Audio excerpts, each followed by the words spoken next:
Okey, seterusnya kita akan belajar tentang apakah tindakan yang membuktikan kita ni beriman kepada malaikat. Okey, bila kita dah tahu, dah hafal nama malaikat dan tahu tugas-tugas malaikat, bagaimana kita nak buktikan bahawa kita ni beriman dan percaya kepada malaikat? Okey, yang pertama kita tengok dulu malaikat Jibril. Malaikat Jibril menyampaikan wahyu kepada Rasulullah. Jadi, kita wajib percaya bahawa malaikat Jibril menyampaikan wahyu iaitu Al-Quran. Okey, ayat-ayat Al-Quran tu daripada Allah kepada Nabi Muhammad. Jadi, kita mesti mengamalkan untuk sentiasa membaca Al-Quran. Sebab Al-Quran adalah kalam Allah.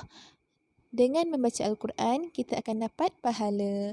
Okey, yang seterusnya malaikat Israel. Yang mana tugas malaikat Israel adalah mencabut nyawa. Kita sebagai orang yang masih Allah bagi nikmat sihat ni, kenalah ziarah orang yang sakit untuk bagi kesedaran kepada kita bahawa mati itu pasti. Kita akan mati. Semua orang akan mati. Okey?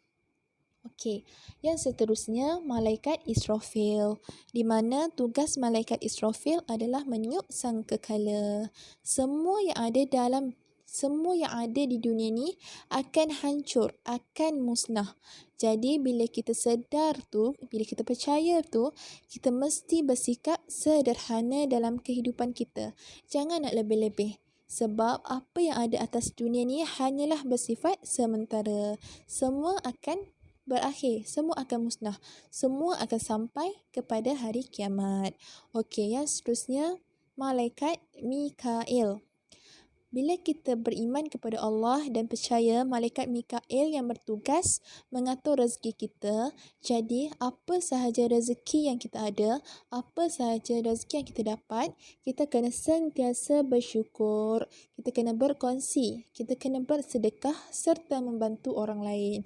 Sebab semua rezeki kita ni daripada Allah.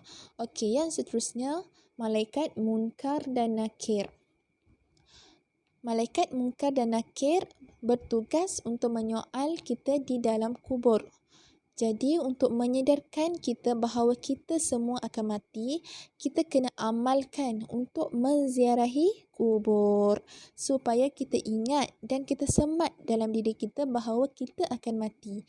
Jadi, kita perlu persiapkan amalan kita ketika kita hidup ni lah. Supaya dalam kubur nanti kita tak diseksa. InsyaAllah. Okey, yang seterusnya ialah malaikat Raqib. Malaikat Raqib ni mencatat segala amal kebaikan yang kita lakukan. Segala amal kebaikan yang kita buat. Okey, malaikat Raqib catat amal baik yang kita buat. Jadi, bila kita sedar perkara ni, kita perlu sentiasa melakukan perkara kebaikan. Sebab apa saja yang kita buat, apa saja yang kita dah buat, malaikat Raqib akan catat. Apa kebaikan yang kita buat, malaikat Raqib akan catat. Okey. Yang seterusnya malaikat Atid. Malaikat Atid tugasnya adalah mencatat segala keburukan yang kita buat. Jadi, kita kena beringat, jangan nak buat dosa, jangan nak buat maksiat. Jauhi dosa, jauhi maksiat. Jangan nak berniat pun, sebab malaikat Atid akan catat apa yang kita buat. Dan terus catat apa yang kita dah buat. Okey?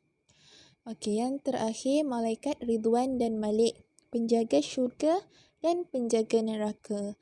Jadi, bila kita percaya kepada malaikat Ridwan dan Malik, kita mesti berusaha untuk menjadi ahli syurga dan hindarkan diri daripada perbuatan ahli neraka. Okey, semua boleh faham tak apa yang Ustazah terangkan ni? Jadi, bila kita beriman kepada malaikat, kita akan jadi takut nak buat benda yang tak baik. Kita akan buat kebaikan je. Semua kebaikan di dunia ni kita akan buat. Ustazah harap murid-murid boleh fikir lagi, apa lagi tindakan yang boleh membuktikan kita ni beriman kepada malaikat. Boleh? Okey, Ustazah nak murid-murid fikir, apa lagi tindakan yang boleh membuktikan kita ni beriman kepada malaikat.